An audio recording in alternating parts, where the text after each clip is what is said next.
إن الحمد لله نحمده ونستعينه ونستغفره ونعوذ بالله من شرور أنفسنا ومن سيئات أعمالنا من يهده الله فلا مضل له ومن يضلل فلا هادي له وأشهد أن لا إله إلا الله وحده لا شريك له وأشهد أن محمدا عبده ورسوله صلى الله تعالى عليه وعلى آله وصحبه وسلم تسليما كثيرا أما بعد فأعوذ بالله من الشيطان الرجيم لقد جاءكم رسول من أنفسكم عزيز عليه ما عنتم حريص عليكم بالمؤمنين رؤوف رحيم আল্লাহ রাব্বুল আলামিনের যাবতীয় প্রশংসা যে আল্লাহ রাব্বুল আলামিন আমাদেরকে শেষ নবী প্রিয় নবী সৈয়দুল মুরসালিন খাতামুন নবিয়্যিন খায়রুল বাশার মানব জাতির যিনি সর্বোত্তম মানুষ, সবচাইতে উত্তম চরিত্রের অধিকারী মানুষ, as-সাদিক আল-মাসদুক আলাইহিস সালাতু ওয়াস সালাম, তার জীবনী নিয়ে আলোচনা করার বা শোনাবার তৌফিক দান করেছেন আলহামদুলিল্লাহ। যার জীবন চর্চা করা হচ্ছে ইবাদত, তাআহ, নেকির কাজ, যাতে আমাদের জীবনের প্রতিটি ক্ষেত্রে সংশোধন হবে এবং আমরা নিজেদেরকে ওইভাবে গড়ে তোলার চেষ্টা করব যেইভাবে আল্লাহ রাব্বুল আলামিন প্রিয় মুহাম্মদুর রাসূলুল্লাহ সাল্লাল্লাহু আলাইহি সাল্লামকে তালিম এবং তরবিয়ত দিয়েছেন, যেভাবে তাকে আল্লাহ রাব্বুল আলামিন নবী রসুল করেছেন উত্তম চরিত্রের অধিকারী। আমরাও সেই রকম হওয়ার চেষ্টা করব। সিরাতুন নবী বা সিরাতুর রসুল সাল্লাল্লাহু আলাইহি ওয়াসাল্লাম, রাসূলুল্লাহ সাল্লাল্লাহু আলাইহি ওয়াসাল্লামের সিরাত বা জীবনী, এই যে আমরা বলি সিরাত বলতে কি বোঝায়? সিরাত বলতে কি বোঝায় বলেন দেখি।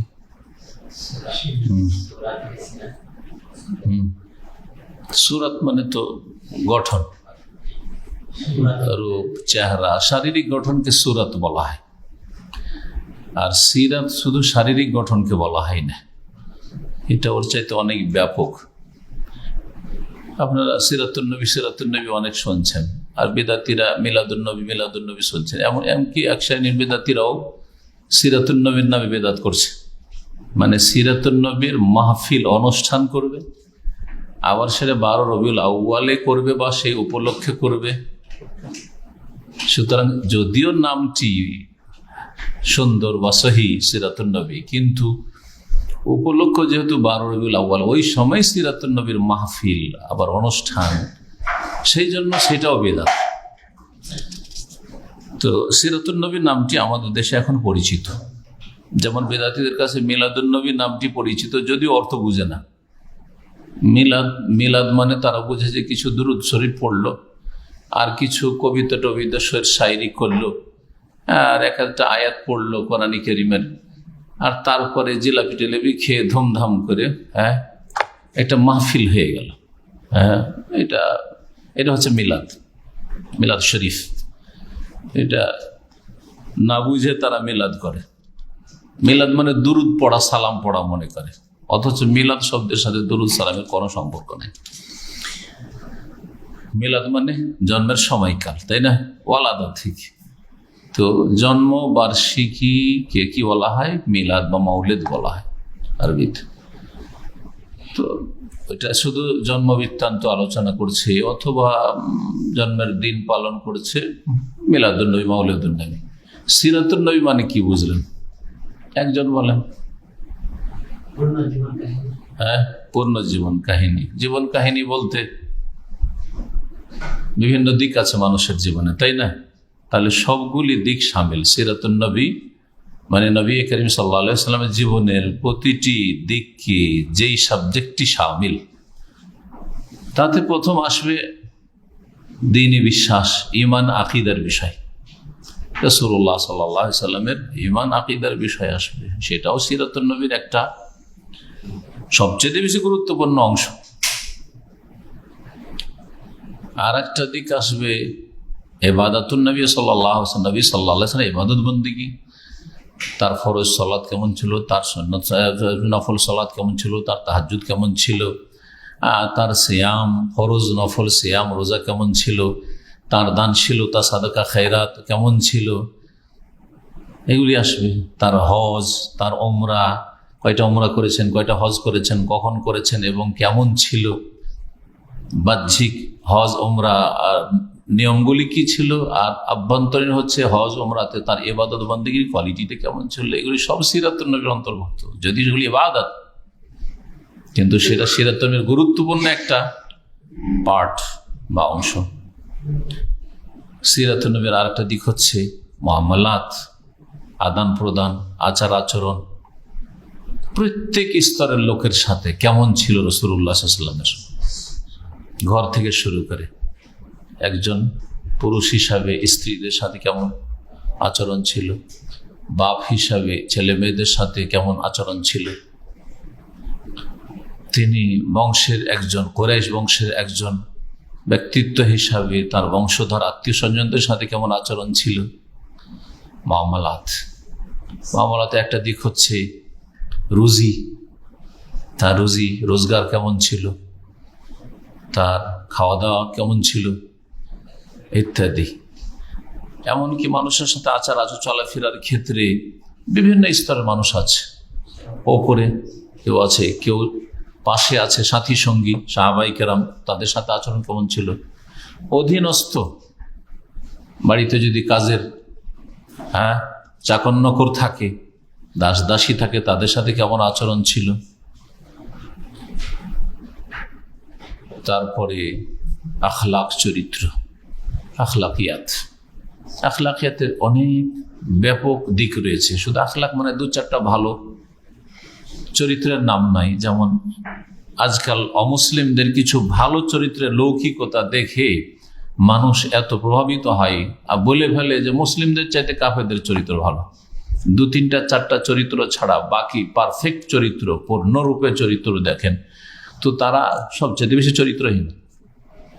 কিন্তু তারা যা জেনা করে ওইটাকে আপনি চরিত্রহীনতায় মনে করেন না, হয়তো লিভ টুগেদার করে চরিত্রহীনতায় মনে করেন না, হ্যাঁ, তাদের বয়ফ্রেন্ড আর গার্লফ্রেন্ড ওটাকে চরিত্রহীনতায় মনে করেন না আপনি, তারা যে মদ পান করে ওটাকে চরিত্রহীনতায় মনে করেন না, তারা জুয়া খেলে তো চরিত্রহীনতায় মনে করেন না, তারা যে হারাম খায়, হ্যাঁ, হারাম দেখে, হারাম জীবন যাপন করে, হ্যাঁ, পাশবিক জীবন যাপন, যা ইচ্ছা তাই করলাম, যা ইচ্ছা তাই বললাম, এটা হচ্ছে পশুর জীবন যাপন, তারা আবার চরিত্রহীন না চরিত্রবান তারা। কিন্তু এগুলোকে আজকালকার মানুষ শুধু দুনিয়াদারিতে মেতে আছে, যার ফলে এগুলো কোনো ব্যাপার না। ওরা চরিত্রবান কোনটাই?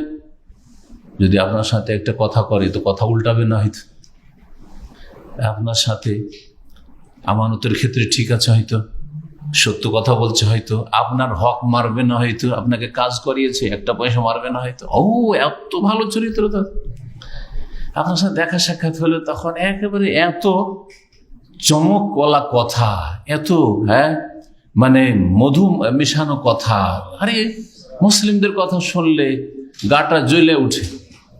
কথা নরম ভাষায় বলতে জানে না, আর এরা কত মিষ্টি ভাষায় কথা বলছে, সরি, এক্সকিউজ মি, হ্যাঁ, থ্যাংক ইউ স্যার, এইগুলোর নাম চরিত্র হয়ে গেছে, তাই না?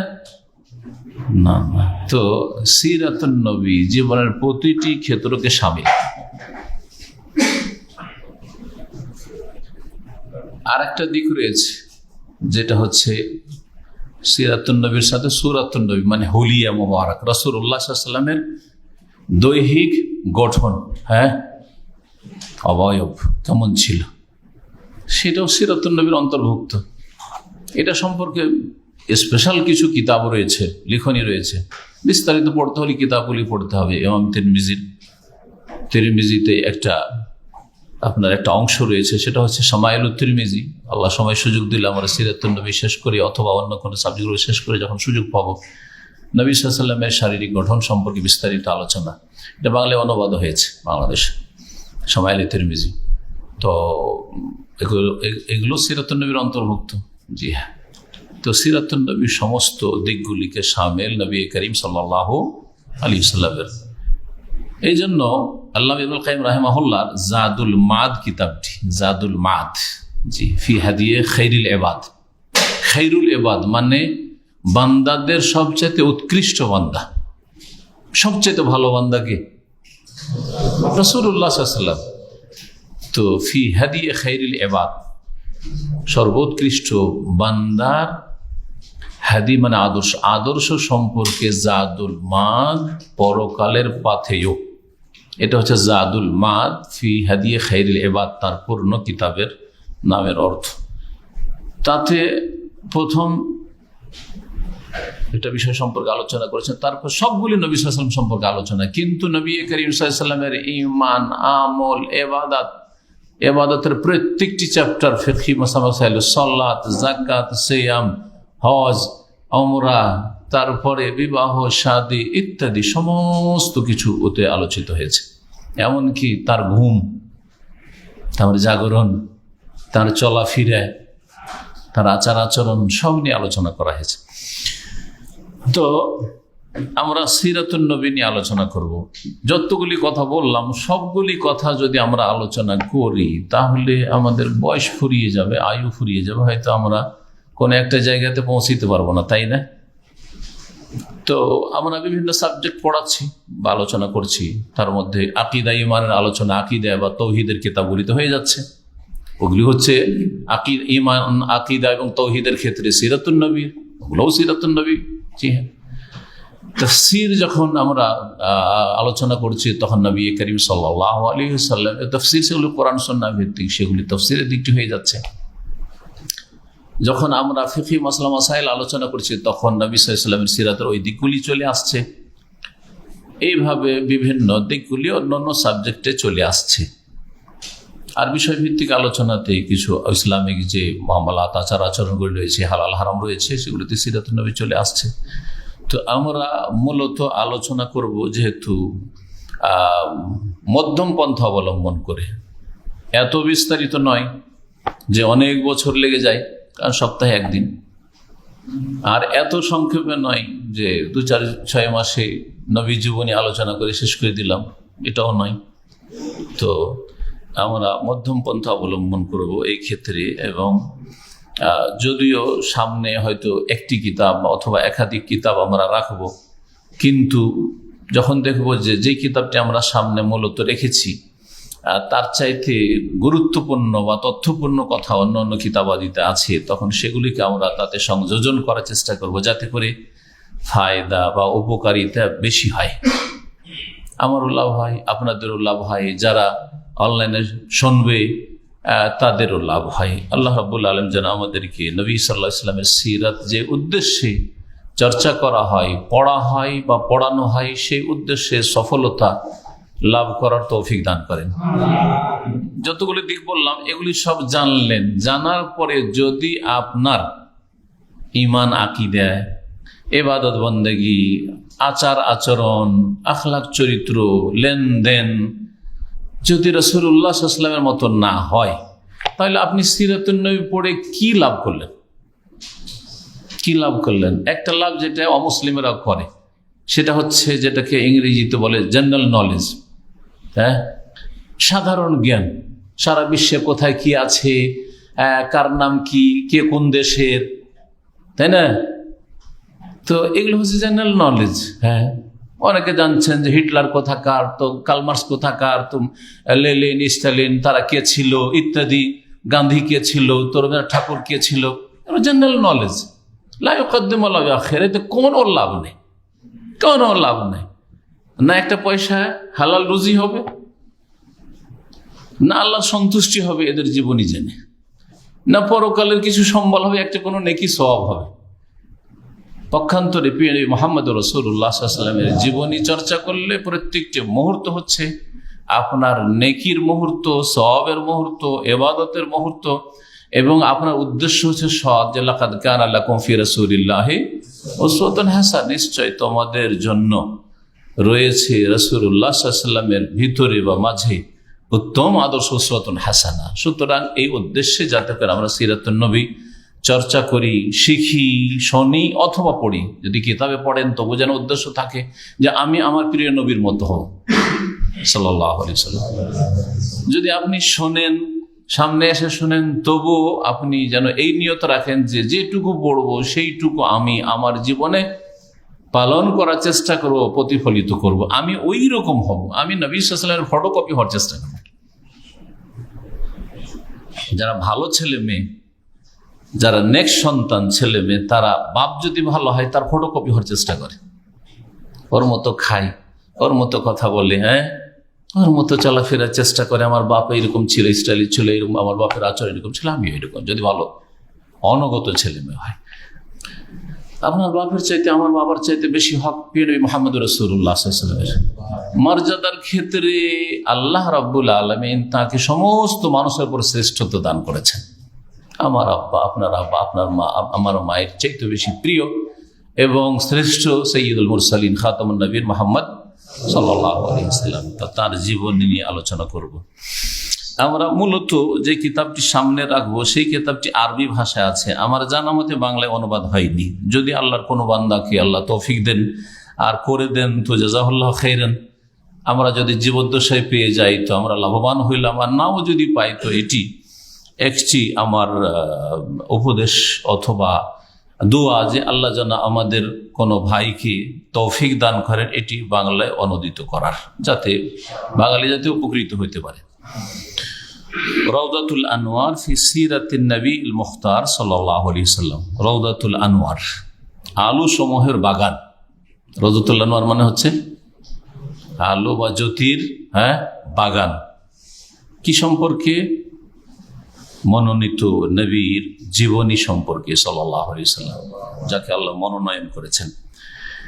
এই কিতাবটি লিখেছেন আমার শ্রদ্ধেয় ওস্তাদ, যার কাছে লেখাপড়া করেছি আমি দীর্ঘ 2 বছর, জামিয়া সালাফিয়া বানারসে, আল্লামা শেখ শফিউর রহমান মুবারকপুরি রাহিমাহুল্লাহ তাআলা। এবং আমরা লেখাপড়া শেষ করার পরেই সুবহানাল্লাহ, আমাদের লেখাপড়া শেষ, ওনার জামিয়া সালাফিয়া থেকে চাকরি উনি শেষ করে ইস্তফা দিয়ে মদিনা ইউনিভার্সিটিতে চান্স পেলেন, তখন চলে আসলেন রিসার্চ ডিপার্টমেন্টে। উনি মুদাররিস শিক্ষক হিসাবে আসেননি, উনি বাহিস মানে রিসার্চ ডিপার্টমেন্টে রিসার্চের কাজে এসছেন, গবেষণার কাজে। নবী জীবনী মারকাজুল খিদমাতিস সুন্নাহ ওয়াস সিরা নববিয়া, ওদের ইউনিভার্সিটিতে একটা সেন্টার আছে যেটির নাম হচ্ছে খিদমাতুস সুন্নাহ সেন্টার এবং সিরাতুন নবী সেন্টার। সিরাতুন নবী এবং খিদমাতুস সুন্নাহ, হাদিসের খিদমত, আর সিরাতুন নবীর খিদমত হয় গবেষণামূলক, যে ভাস্ট বিশাল খিদমত। ওতে অনেক রিসার্চ স্কলার আছেন, তার মধ্যে শেখ শফিউর মুবারকপুরি যখন প্রতিযোগিতা রাহিকুল মখতুম লিখে ফার্স্ট হলেন সারা পৃথিবীতে, মক্কাতুল মুকাররমায় যে রাবিতাতুল আলাম ইসলামী মুসলিম ওয়ার্ল্ড লীগ, যেটাকে ইংলিশে বলা হয়, আরবিতে রাবিতাতুল আলাম ইসলামী, সেখানে প্রতিযোগিতা ফার্স্ট হলেন। তখন তার কোনো ডিগ্রি দেখা হয়নি, তার লেখাপড়া সব সৌদি আরবে কিন্তু না, উনি সৌদি আরবের কোনো ইউনিভার্সিটি লেখাপড়া করেনি, কোন ইউনিভার্সিটি লেখাপড়া অনেকে জানেন না, কিন্তু দেশে ভারতে লেখাপড়া করেছেন। আর তিনি সৌদি আরবের কোন ইউনিভার্সিটি অনার্সও না, কোনো ফ্যাকাল্টির মধ্যে ইউনিভার্সিটি না, আর আলিম ইসলামিক ইউনিভার্সিটি, মাস্টার্সও না, পিএইচডি না, কিছু না। তবু অন্যান্যরা পিএইচডি করে রিসার্চ স্কলার হিসাবে আসে, উনি এমনিতে এসছেন। তো মানুষ যখন যোগ্য হয়ে যায় তখন আর ডিগ্রির প্রয়োজন হয় না। মানুষ যখন যোগ্যতা অর্জন করতে পারে তখন ডিগ্রির প্রয়োজন হয় না। আর মানুষ যদি ডিগ্রি অনেক লম্বা লম্বা বড় বড় থাকে আর যোগ্যতা না থাকে তো ওর কোনো মূল্য থাকে না। সাইনবোর্ড শুধু থাকে ডক্টর অমুক, ডক্টর অমুক, কিন্তু কাজের বেলা কিছুই না। অনেক বেদাতি ডক্টর আছে, কোরআন সুন্নাহ আর আলোচনা করবে, কোরআন সুন্নাহর কথা বলবে, এইরকম ডক্টর বাংলাদেশে খুব কমই আছে। ইসলামিক ডিপার্টমেন্টের খুব কম আছে, হাতে গোনা কয়েকটা, হাতের আঙ্গুল সমান হবে। আর বেদাতি ডক্টরের অভাব নেই। তো কথা হচ্ছে যে ডিগ্রিটা বড় নয়, আসল হচ্ছে এলম এবং আমল। এলমের সাথে সাথে দ্বীনের এলমের ক্ষেত্রে শুধু এলম বলে লাভ নেই, এলমের সাথে সে অনুযায়ী আমল। এই কিতাব থেকে আমরা আলোচনা করব, সাথে থাকবে মাঝে মধ্যে কিছু কিছু বিষয়ে আল্লামা শেখ নাসিরউদ্দিন আলবানী রহমতুল্লাহ আলাইহ, মোহাম্মদ নাসিরউদ্দিন আলবানী রহমাহুল্লাহ। তার পূর্ণ নামটি কিন্তু শুধু নাসিরউদ্দিন না, মোহাম্মদ নাসিরউদ্দিন। ইন্ডিয়া বাংলাদেশের মোহাম্মদটা এমনি লাগানো থাকে, আপনার নাম হচ্ছে নিজামুদ্দিন, কিন্তু নামের সামনে একটা মোহাম্মদ এমডি লাগানো আছে, তাই না? মোহাম্মদ নিজামুদ্দিন। আর ওরা তো ভাবে যে মোহাম্মদ কারণ আপনার একামতে দেখছে মোহাম্মদ লেখা আছে, কিন্তু আপনি মোহাম্মদ নাকি? ওইটা তাবারকের জন্য, মোহাম্মদটা সামনে লাগানো আছে কিসের জন্য? বরকত, যে মোহাম্মদ আইয়ুব, নাম হচ্ছে আইয়ুব, তাই না? তো শেখ আলবানিও রাহমাহুল্লাহ, আলবেনিয়া ইউরোপের একটি দেশ, সেই দেশে বড় হয়েছিলেন। আর ওনার আব্বা ওখান থেকে হিজরত করে চলে এসেছিলেন আপনার প্রথম এতে দামেস্কে, সিরিয়া, তারপরে শেষ জীবন আম্মান, জর্ডনে। তো ওনার নাম হচ্ছে মোহাম্মদ নাসিরউদ্দিন আল আলবানি, ওই জন্য আলবেনিয়ার সাথে সম্পৃক্ত করে সহিহুস সূরাতুন নবিয়্যাহ, সহিহুস সিরাতিন নববিয়্যাহ, নবী সাল্লাল্লাহু আলাইহি ওয়াসাল্লামের সিরাত সম্পর্কে যে সহি হাদিসগুলি রয়েছে, সহি হাদিসগুলি, কারণ অনেক জাল জয়ীফ আছে নবীর জীবনী সম্পর্কে, এত জাল জয়ীফ আছে। আর বাংলা ভাষাতে যতগুলি আলোচক আছে ইল্লা মাশাআল্লাহ জাল জয়ীফে ভরা, এমন উদ্ভট কথা রয়েছে আকীদার সাথে সাংঘর্ষিক, দ্বীন ইসলামের মৌলিক বিষয় উসুলের সাথে সাংঘর্ষিক, ঈমান নষ্টকারী আকীদা আছে নবী করিম সাল্লাল্লাহু আলাইহি ওয়াসাল্লামের জীবনী সম্পর্কে। তাহলে আমাদেরকে জীবনের ক্ষেত্রে আর একটা জিনিস নিয়ে আলোচনা করা জরুরি, যেটা আমার আলোচনাতে থাকবে, কারণ আমার আলোচনা আকীদা ভিন্ন হয় না, তাই না? আকীদা ভিন্ন হয় না, আর সালাত নামাজ ভিন্ন হয় না। আমাদের অনেক ভাইরে মাঝে মধ্যে এসে বলে যে শেখ, আপনার যে কোনো বিষয়ের আলোচনা থাকে, ওতে আকীদা একটু থাকবে আর নামাজ একটু থাকবে, ইল্লা মাশাআল্লাহ কিছু থাকতে পারে, কিন্তু চেষ্টা করি যে ফাউন্ডেশনটা ঠিক থাকে।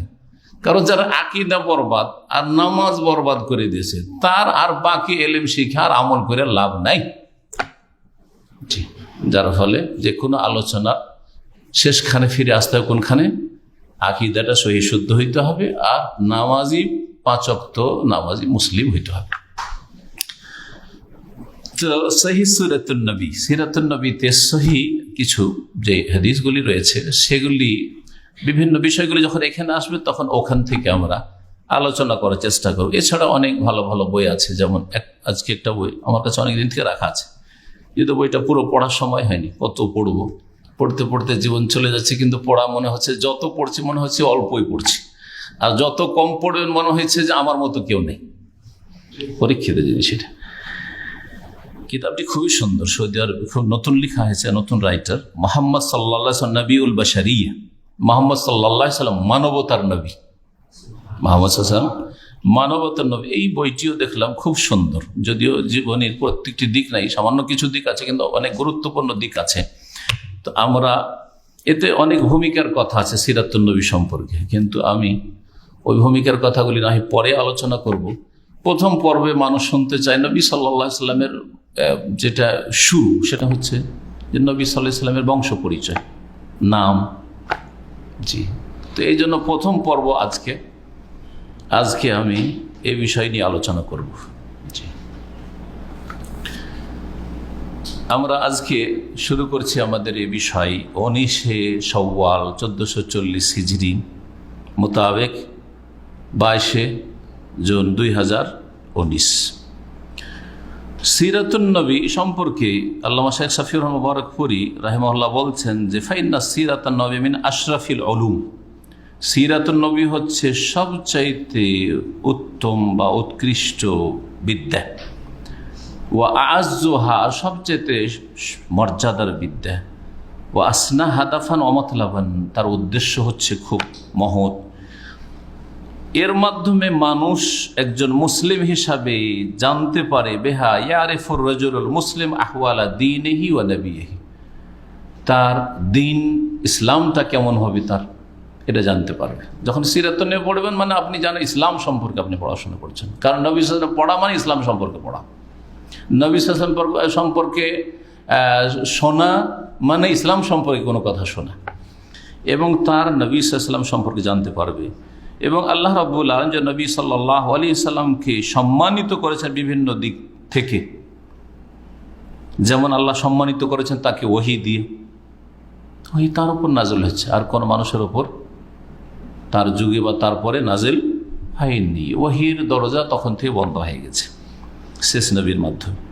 রেসালাত, শেষ রেসালাত তার কাছে এসেছে, পেগাম, এবং তিনি এই দাওয়াতের যে গুরুত্বপূর্ণ বোঝা বহন করেছেন, আল্লাহর দিনের দাওয়াতের, এবং সেই ক্ষেত্রে যে তিনি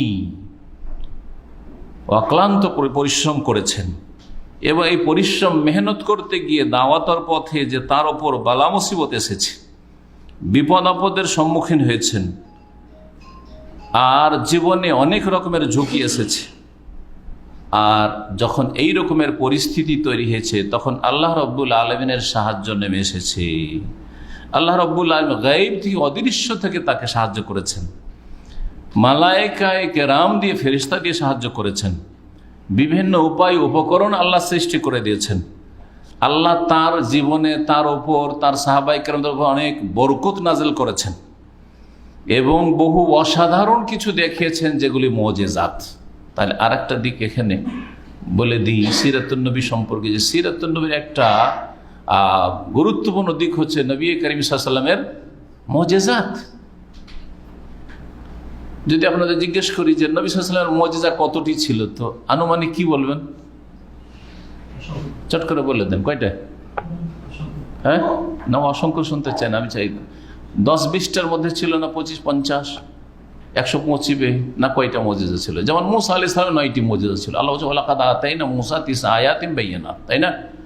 কোরআনে আল্লাহ বলছেন যে মুসা আলাইহিস সালামকে আমি সুস্পষ্ট 9টি দলিল প্রমাণ মানে মুজিজা দিয়েছিলাম। তো নবী মুহাম্মদ সাল্লাল্লাহু আলাইহি ওয়াসাল্লামকে আল্লাহ কতটি মুজিজা দিয়েছিলেন? হ্যাঁ মাশাআল্লাহ, তাহলে কিছু জানা আছে। 1000-এর বেশি মুজিজা। জি হ্যাঁ, 1000 মুজিজা। আমি একবার মুজিজা সম্পর্কে আলোচনা করব ধারাবাহিক, যে আমাদের বিষয়ভিত্তিক আলোচনা হয়, এই মর্মে আমি মুজিজাগুলি নোট করা শুরু করেছিলাম। তো নোট করে দেখলাম যে বছরকে বছর পার হয়ে যাবে যদি মুজিজাতুন নবী সাল্লাল্লাহু আলাইহি ওয়াসাল্লাম আলোচনা করি।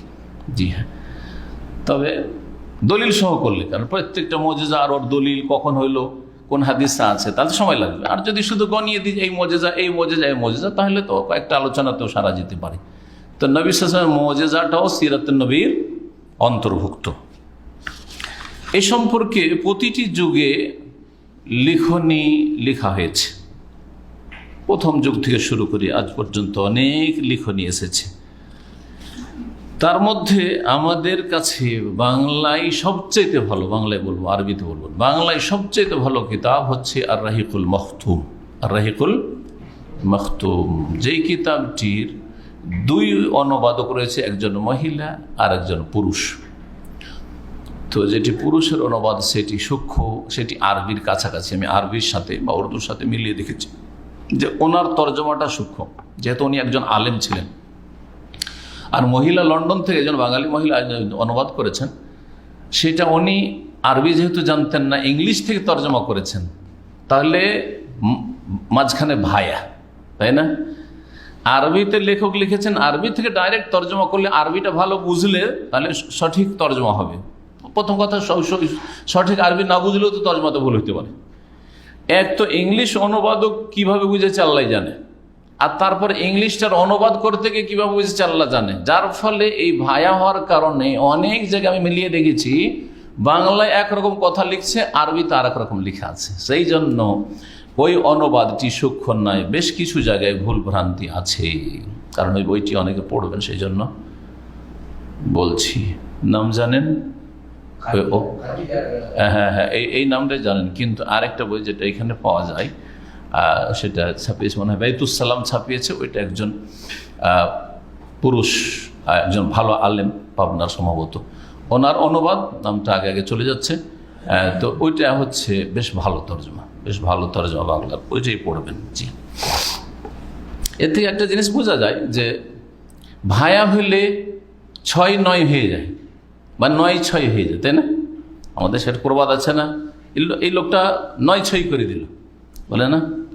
বরং আমাদের আঞ্চলিক ভাষায় 9 তো বলে না, লয় বলে, নকে ল বলা অভ্যাস, 9-6 করে দিল, মানে ঠিকভাবে ইনসাফ করলো না, 9-6 করে দিল, ঠিক না? তো বাংলাদেশে, ভারতে ইসলামটা ওই 9-6 হয়ে গেছে। আরব থেকে সরাসরি যদি যেত তাহলে খাঁটি ইসলামটা পৌঁছিত। আরব থেকে ভায়া ইরাক, ইরাক থেকে ইরান, আফগানিস্তান করতে করতে ভারতে যেতে যেতে ভারত, পাকিস্তান, বাংলাদেশে একবারে সুফি ইজম আর শিরক কুফরি মিশানো, মাজার পূজা আর ওয়াহদাতুল ওজুদ আর হুলুল কুফরিয়া শিরকি আকীদা আর এইসব পীর মুরিদের ব্যবসা আর ফানাফিল্লা, ফানাফি রসুল, ফানাফি শেখ দিয়ে একবার ধর্মর 12টা বাজিয়ে দিয়েছে, ইসলামের 12টা বাজিয়ে দিয়েছে। অধিকাংশ লোক বড় মহব্বতের সাথে ইসলাম পালন করে, কিন্তু ইসলাম পায় না। আল্লাহকে পেতে চায় কিন্তু আল্লাহকে পায় না। পরকালে সুখ শান্তি চায় কিন্তু পাবে না, কারণ তৌহিদ নেই, সুন্নাত নেই, শিরক আর বিদআত। জি, সহি নামাজ নেই, আলেম ওলামাদের সহি আকীদা নেই।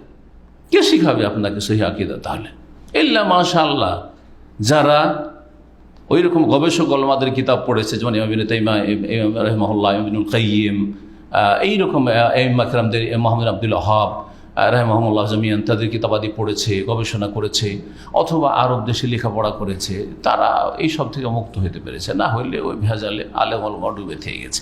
আল্লাহ সর্বত্র বিরাজমান। জি হ্যাঁ, আল্লাহর হাত নেই, আল্লাহর চোখ নেই, আল্লাহর পা নেই, আল্লাহর কিচ্ছু নেই। এগুলো হচ্ছে আমাদের দেশের ইসলাম। তো যাই হোক, কথা আর না বাড়িয়ে সরাসরি এখন আসি নবী করিম সাল্লাল্লাহু আলাইহি ওয়াসাল্লামের সম্পর্কে আলোচনায়। প্রথম পর্বে যে বিষয়টি আলোচনা করব এই লম্বা ভূমিকার পরে, সেটা হচ্ছে মুহাম্মদ সাল্লাল্লাহু আলাইহি ওয়াসাল্লামের নাম এবং বংশ পরিচয়। নাম এবং বংশ পরিচয়। প্রথম তার বংশ পরম্পরা, সিলসিলায়ে নাসাব। সিলসিলায়ে নাসাব আরবিতে বলে সাজারায়ে নাসাব। নাসাবের যেমন গাছের ডাল ফাংড়ি হয়, তেমনি বংশেরও কি হয়? হ্যাঁ, শাখা প্রশাখা হয়, ডাল ফাংড়ি হয়। ঠিক এরকম। হুয়া আকরামু খালকিল্লাহ, তিনি আল্লাহর সৃষ্টির সেরা, সমস্ত সৃষ্টির সেরা। এতে কোনো দ্বিমত নেই। আমরা একমত না সবাই? কিন্তু তিনি আমাদের কিছু দিতে পারেন, তিনি আমাদের সাহায্য করতে পারেন। তার কবর কাছে কিছু চাইলে পাওয়া যায় না। এইখানে গিয়ে তৌহিদে ইখতিলাফ, তৌহিদে ইখতিলাফ। ওয়া আফজালু রাসূলিহি, সমস্ত রাসূলগণের শ্রেষ্ঠ রাসূল। ওয়া খাতামু আম্বিয়াইহি, এবং সর্বশেষ নবী, সর্বশেষ নবী।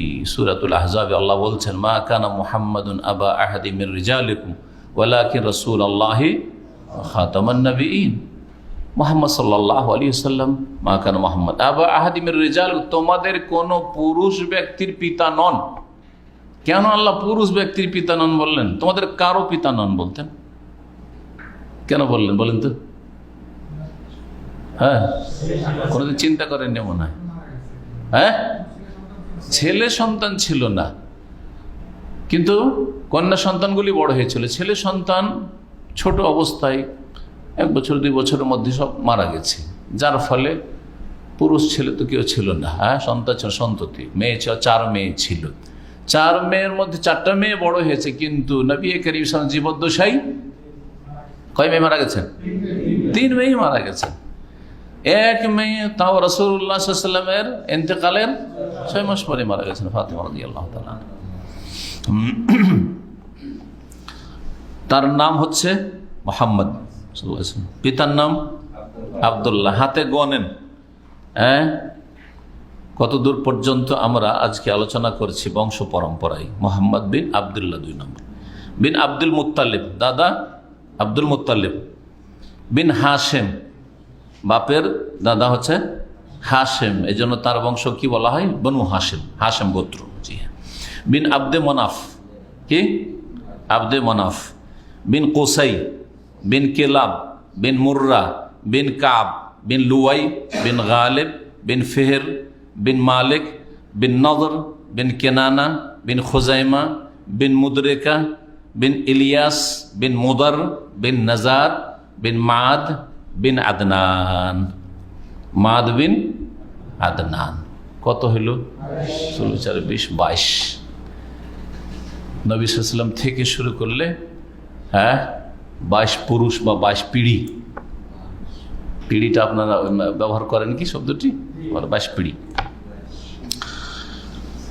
22 পিঢ়ি। এত দূর পর্যন্ত যে বংশ পরম্পরা রয়েছে, এতে কোনো রকমের দ্বিমত নেই এবং গ্যাপ, বিচ্ছিন্নতাও নেই, আর সন্দেহ নেই। জি হ্যাঁ, এটি ঠিক আছে 22 পর্যন্ত। তারপরে আদনান যে 22 নম্বর পুরুষ নবী সাল্লাল্লাহু আলাইহি ওয়াসাল্লামের বংশের, তিনি হচ্ছেন ইসমাইল বিন ইব্রাহিম আলাইহিসসালামের বংশোদ্ভূত, সেই বংশের। যখন এটাই হলো, তাহলে নবী সাল্লাল্লাহু আলাইহি ওয়াসাল্লাম কোন বংশের? ইসমাইল বিন ইব্রাহিম, ইব্রাহিম আলাইহিস সালামের বংশের। কিন্তু শুধু ইব্রাহিম আলাইহিস সালামের বংশের বললে হবে না, কারণ ইব্রাহিম আলাইহিস সালামের বংশ দুই দিকে দুটো শাখা চলে গেছে।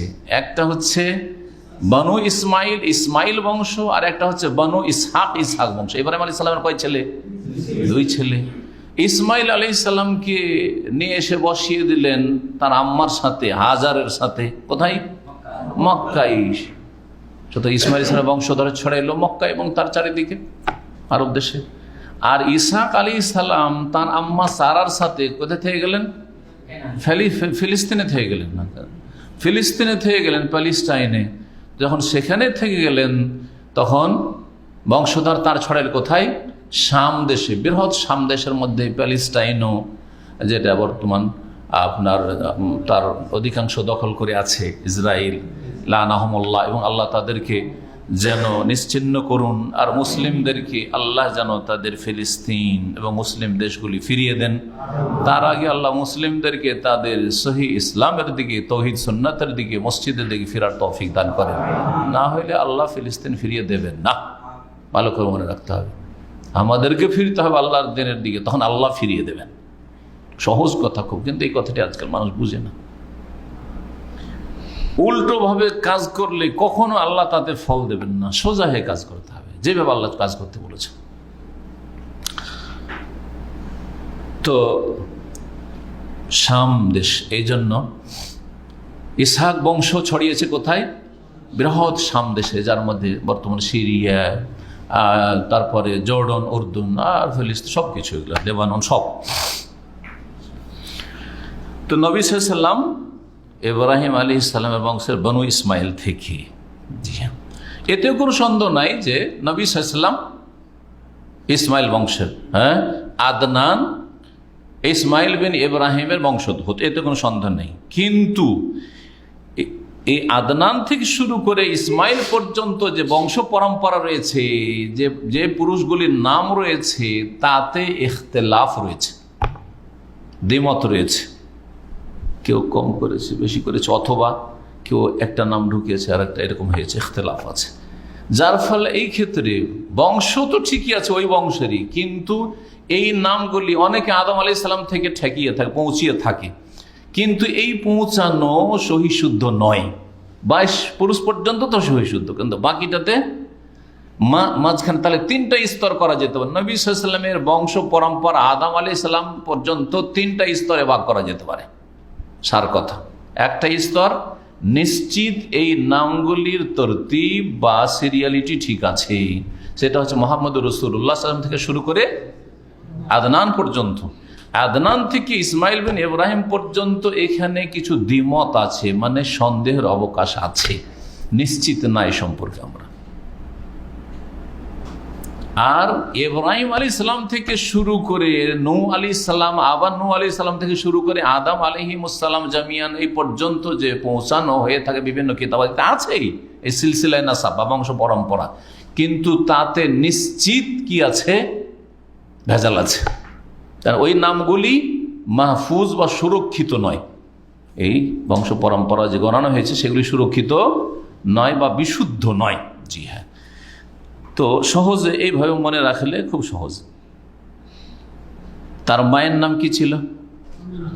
আমেনা ছিল। আমেনার বাপের নাম কি? হ্যাঁ, আমেনা বিনতে ওয়াহাব বিন আব্দে মানাফ বিন জোহরা বিন কিলাব। দেখেন কোনখানে এসে মিলে গেল? আমেনা বিনতে ওয়াহাব বিন আব্দে মানাফ, আব্দে মানাফ এসে মিলে গেল এখানে। তাহলে 3 নম্বর আমেনা থেকে। আর আমেনা হচ্ছেন নবী সাল্লাল্লাহু আলাইহি ওয়াসাল্লামের মা। আব্দুল্লাহ থেকে গণেন তাহলে, কেন আব্দুল্লাহ স্বামী স্ত্রী, তাই না? বাপ মা নবী সাল্লাল্লাহু আলাইহি ওয়াসাল্লামের। আব্দুল্লাহ বিন আব্দুল মুত্তালিব বিন হাশেম বিন আব্দে মানাফ। তাহলে বংশ পরম্পরার দিক থেকে নবী সাল্লাল্লাহু আলাইহি সাল্লাম মেয়ের বংশ আমেনার বংশ চাইতে এক পিঁড়ি বা এক পুরুষ কি নিচে। আমাদের দেশে তো গোটা বংশের এটা আমার ফুফু, এটা আমার খালা, বলছে না। তো ওই হিসাবে ধরলে, আর এটা হচ্ছে আমার চাচাতো বোন বা চাচতো বোন, বলছে না, অনেক দূরের, 7 পিঁড়িতে 7 পুরুষে মিলবে হয়তো, কিন্তু আমরা জানি যে এটা আমাদের বংশ গোত্র, সুতরাং ওইটা আমার চাচাতো বোন লাগে আর ওইটা আমার চাচাতো ফুফু লাগে, বলি না।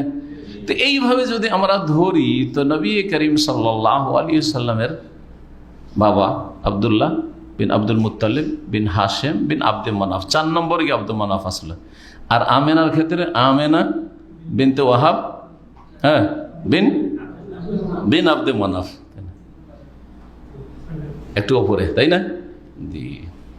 আমাদের দেশের লোকের বলে এই ফুফুবাদি দিতে বিয়ে হয়ে গেল, ফুফুবাদি দিতে বিয়ে হয়ে গেল, তাই না?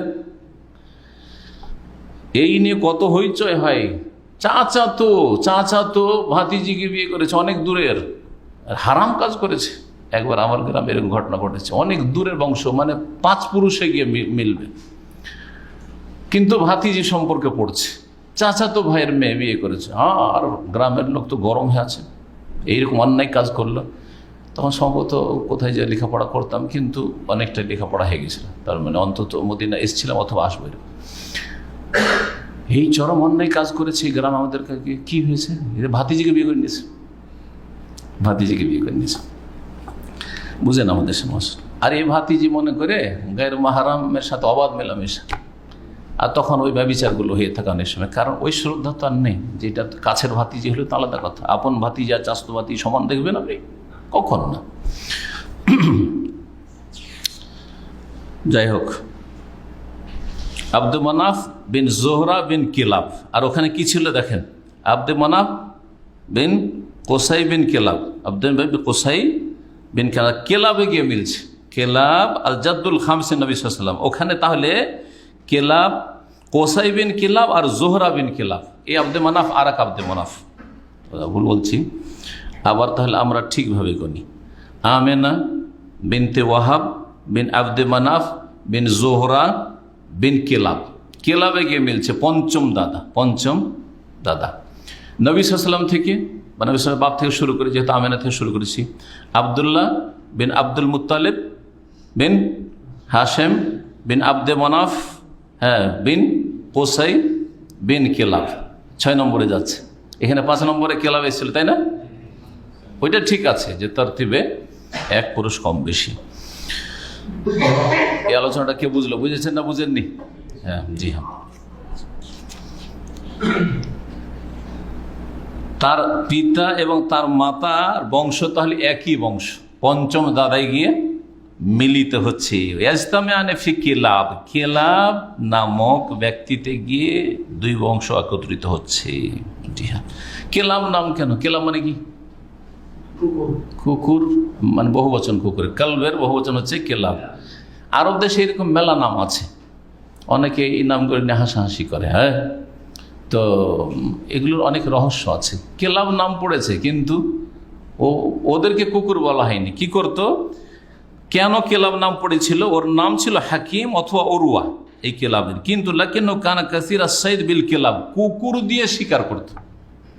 বনে জঙ্গলে যে শিকার করে হরিণ, খরগোশ বা পাখি, কুকুর দিয়েও শিকার করা, যেমন তীর দিয়ে শিকার করে তেমন কুকুর দিয়ে শিকার করতো, যেন নামই পড়ে গেছে তার কি কেলাব। জি হ্যাঁ। আরব দেশে একটা বংশ আছে আবুল খেল, জানেন কিনা?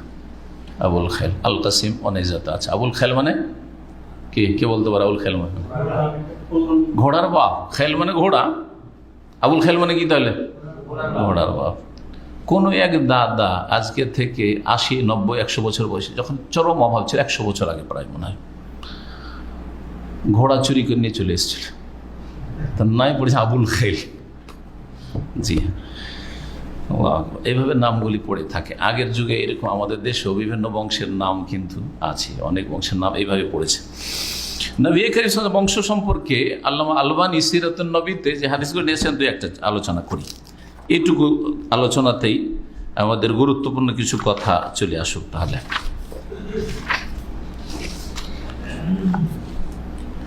নবী করিম সাল্লাল্লাহু আলাইহি ওয়াসাল্লামের বংশ হচ্ছে সবচাইতে শ্রেষ্ঠ বংশ, সবচাইতে শ্রেষ্ঠ বংশ।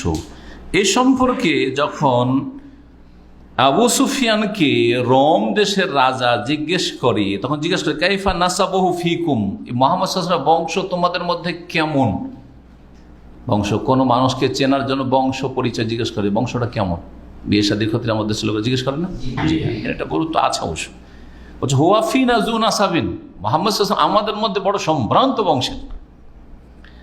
তখন রোমের রাজা কায়সার বলেছিলেন যে কাযালিকা রসুল, নবী রসুলগণ এমনটাই হন, তুব আসফি আনসাবে কওমিহা, বংশের শ্রেষ্ঠ বংশে প্রেরিত হন। আল্লাহ যেমন তেমন বংশের নবী পাঠান না, সবচেয়ে শ্রেষ্ঠ বংশগুলিতেই নবী রসুল পাঠিয়ে থাকেন সাল্লাওয়াতুল্লাহি ওয়া সাল্লামু আলাইহি। নবী সাল্লাল্লাহু আলাইহি ওয়াসাল্লাম কুনিয়াত কি ছিল? হ্যাঁ, আবুল কাসেম। যে হাদিসটি উল্লেখ করলাম হেরাকেল কায়সারের, সেটা সহিহ বুখারীর হাদিসের অংশ। কিন্তু আবুল কাসেম নাম কি ছিল? মোহাম্মদ। একটি নাম জানলেন, কোরআনে কারীমে মোহাম্মদ নামটি এসছে না আসেনি? এসছে, মোহাম্মদুর রাসূলুল্লাহ, তাই না? ওয়াল্লাযীনা মাআহু, আর এসছে বিমা নুযিলা আলা মুহাম্মদ। সূরাতে মুহাম্মদ, একটি সূরার নাম কি? সূরা মুহাম্মদ। ওতেও সূরা মুহাম্মদ কথাটি রয়েছে, আর সূরাতুল ফাতিহা রয়েছে। নবী সাল্লাল্লাহু আলাইহি ওয়াসাল্লামের নাম কোরআনে কারীমে আহমদও এসেছে। ঈসা আলাইহিস সালাম যখন সুসংবাদ দিয়েছেন আমার পর একজন নবী আসবেন, তোমরা মানবে হে খ্রিস্টানরা, তখন কি বলি? অমুবাশশিরাম বিরাসূলিন ইয়াতি মিন বাদি ইসমুহু আহমদ, আমি সুসংবাদ দিচ্ছি এমন এক রাসূলের যিনি আমার পরে আসবেন, তার নাম হবে আহমদ। মোহাম্মদ মানে যিনি অতি প্রশংসিত, অতি প্রশংসিত। মাহমুদ মানে প্রশংসিত, শুধু প্রশংসিত বলবেন না, মাহমুদ মানে প্রশংসিত। আর মোহাম্মদ মানে বেশি প্রশংসিত, অনেক যার প্রশংসা করা হয়েছে, তার প্রশংসা করা হয়েছে। আহমদ মানে অধিক প্রশংসাকারী। তো নবী সাল্লাল্লাহু আলাইহি ওয়াসাল্লামের মধ্যে দুটোই বৈশিষ্ট্য ছিল, তিনি সবচাইতে বেশি প্রশংসিত মানুষের মধ্যে। তার যত আলোচনা হয়, সুআলোচনা, কোনো মানুষের এত ভালো আলোচনা হয় না পৃথিবীতে, তাই না? কতবার দিনে নবীর নাম আসছে, ফরজ করা হয়েছে আপনাকে নাম নিতেই হবে। শখ করে নাম নেওয়া নয়, নফল হিসাবে নাম নেওয়া নয়, ফরজ। আশহাদু আন্না মুহাম্মাদুর রাসূলুল্লাহ, আযান ইকামত, হ্যাঁ, তারপরে আত্মায়াত আশহাদু আল্লা ইলাহা ইল্লাল্লাহ ওয়া আশহাদু আন্না মুহাম্মাদান আবদুহু ওয়া রাসূলুহু, ঠিক না? জি হ্যাঁ। আর তার তরিকে দিয়েই ইবাদত করতে হয়, নামাজ পড়তে হয়। সবসময় মনে রাখতে হয় আমার নামাজ নবীর তরিকা হয়। সবসময় মনে আছে নবী কি? সবসময় মনে আছে। আল্লাহুম্মা সাল্লি আলা মুহাম্মদ, আল্লাহুম্মা বারিক আলা মুহাম্মদ। দেখছেন কতবার নাম আসছে, আমরা কিন্তু কল্পনা করি না। ফরজ, এগুলো রুকুন, না নামাজ হবে না আপনার। তো নবী সাল্লাল্লাহু আলাইহি ওয়াসাল্লামের দ্বিতীয় নাম ছিল আহমদ। তিনি অধিক প্রশংসিত আর অধিক প্রশংসাকারী। কার প্রশংসাকারী? আল্লাহ সবচেয়ে বেশি প্রশংসাকারী, ইসিম তাফজিল আহমদ। জি। তার তৃতীয় নাম ছিল আল মাহি, সহিহ হাদিসে রয়েছে। আল মাহি মানে মাহা ইয়ামহু মানে মিটিয়ে দেওয়া, মুছে দেওয়া। নবী সাল্লাল্লাহু আলাইহি ওয়াসাল্লাম নিজে বলছেন আল্লাযী ইয়ামহু বি আল কুফরা, আমার দ্বারা কুফরিকে আল্লাহর জমিন থেকে আল্লাহ মিটিয়ে দেবেন, মুছে দেবেন। আরব দেশ থেকে, মক্কা থেকে শিরক কুফরিকে আল্লাহ মিটিয়ে দিয়েছেন, মুছে দিয়েছেন, নিশ্চিহ্ন করে দিয়েছেন। ওয়াল আকিব, নবীর চতুর্থ নাম হচ্ছে আকিব। আকিব কেন বলা হয়? আকিব যিনি সর্বশেষ আসেন। বলছেন আল্লাযী মা বাদাহু নবী, নবীর পরে কোনো আর নবী আসবে না, সেই জন্য তার নাম আকিব। তার পঞ্চম নাম হচ্ছে আল হাসির। আল হাসির, হাসির কেন বলা হয় নবী সাল্লাল্লাহু আলাইহি ওয়াসাল্লামকে? ইউহশারুন নাসু আলা কাদামাইহি, নবী সাল্লাল্লাহু আলাইহি সাল্লামের হাসর মানে বিচার দিবসে হাসর মাঠে প্রথম আগমন হবে, আর তারপরে অন্যরা। আনা আউয়ালু মান তানশাক্কু আনহুল আরদু, আমার কবরের জমিন প্রথম ফেটে উঠবে। সুবহানাল্লাহ, প্রথম যার কবর আগে ফাটবে তিনি তো হাসর মাঠে প্রথম হাজির হবে। তিনি প্রথম জান্নাতের দরজা নক করবেন গিয়ে, তার জন্য প্রথম জান্নাতের দরজা খোলা হবে। তিনি আল হাসির, এই জন্য তার নাম হচ্ছে হাসির। জি, কয়টি নাম হইল? জি, একটি হাদিসে এই 5টি নাম আছে। আর আরো কিছু নাম আছে। তার নাম ছিল মোকাফফা। জি, তার নাম ছিল অনুসৃত। মোকাফফা মানে যার অনুসরণ করা হয়। নবী উর রাহমা, রহমতের নবী, রাহমাতাল্লিল আলামিন। জি, বিশ্বজাহানের জন্য করুণা তিনি। নবী ও তওবা, তওবার নবী, তওবার নবী। জি হ্যাঁ, তওবার দরজা খুলে গেছেন কত প্রশস্ত করে সমস্ত জাতির জন্য। কাফের জন্য তওবার দরজা খোলা আছে, মরার আগে তওবা করলি হইল। যতই বড় ইসলামের দুশ্মন হোক, তওবার দরজা খোলা আছে। নবীউল মালহামা, মালহামা মানে হচ্ছে যুদ্ধ, যুদ্ধের নবী। বাতিলের বিরুদ্ধে যুদ্ধ যেখানে অনিবার্য হবে, করতে হবে। জি, কেন স্বাধীনতা আন্দোলন করেন না? স্বাধীনতার লড়াইটা আপনাদের ন্যায্য। আর নবী সাল্লাল্লাহু আলাইহি ওয়াসাল্লাম যে জিহাদ করেন তো সেটা সন্ত্রাস না, মোটেই না। জিহাদ মানে মানুষ মারা নাই। জিহাদ মানে হচ্ছে যে আমি যেটা পালন করছি হক, তোমারটা বাতিল, তো আমার হকটাকে পোষা লাভ করতে দাও। আমার হকটাকে প্রথম পালন করতে দাও, আর হকটার গতি রোধ করিও না।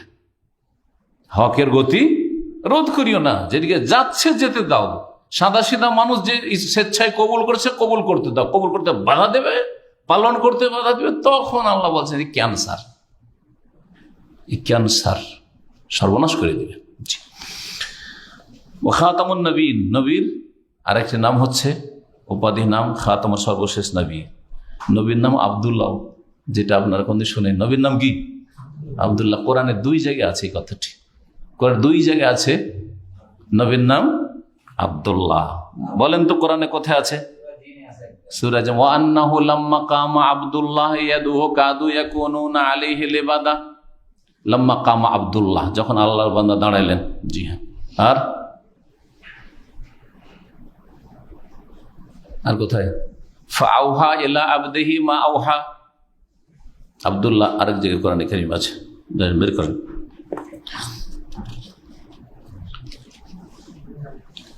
ইমাম বাইহাকি রাহিমাহুল্লাহ বলছেন, ওয়াজাদ বাযুল উলামা, কিছু কিছু উলামারা নবী সাল্লাল্লাহু আলাইহি ওয়াসাল্লামের নাম কোরআনে কারীমে রাসূলান, নবিয়ান, উম্মিয়ান, শাহিদান, মুবাশশিরান, নাযীরান, দাইয়ান ইলাল্লাহ। নবীর নাম দায়ী ছিল, দায়ী। সুতরাং আল্লাহ যদি কাউকে দাওয়াতের তৌফিক দান করে, তো তাকে আল্লাহর বেশি বেশি শুকরিয়া আদায় করা উচিত। আল্লাহ তাকে এত সুন্দর কাজের জন্য, যেই কাজ নবী রাসূলগণ তার জন্য মনোনীত করেছেন আল্লাহ রাব্বুল আলামিন, এটি আল্লাহর মনোনয়ন। আল্লাহ সবাইকে নসিব করে না, দাওয়াতি কাজের তৌফিক সবাইকে দেয় না।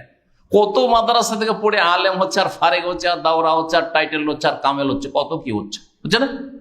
কিন্তু সবাইকে আল্লাহ তৌফিক দেয় না। কেউ পেট নিয়ে ব্যস্ত হয়ে যাচ্ছে, কেউ আর অন্য দুনিয়ার আর কিছু নিয়ে ব্যস্ত হয়ে যাচ্ছে। জি, নবী করিম সাল্লাল্লাহু আলাইহি সাল্লামের নাম দাইয়ান ইলাল্লাহ, সিরাজান মুনীরা, রাউফান রাহিমা। শুরুতে যে আয়াতটি পাঠ করেছি, বিল মুমিনিনা রাউফুর রহিম। জি, মুযাক্কিরান, উপদেশ দানকারী, রাহমা, নেমা, হাদি, তিনি রহমত ছিলেন, তিনি নিয়ামত ছিলেন মানব জাতির জন্য, তিনি হাদিয়ান ছিলেন, পথ প্রদর্শক। এই সব নামগুলি, এইরকম আরো নাম, গুণবাচক নাম নবী করিম সাল্লাল্লাহু আলাইহি ওয়াসাল্লামের আরো রয়েছে। আজকের আলোচনা এখানে শেষ করি। ওয়া সাল্লাল্লাহু আলা মুহাম্মদ ওয়া আলা আলিহি ওয়া সাহবিহি।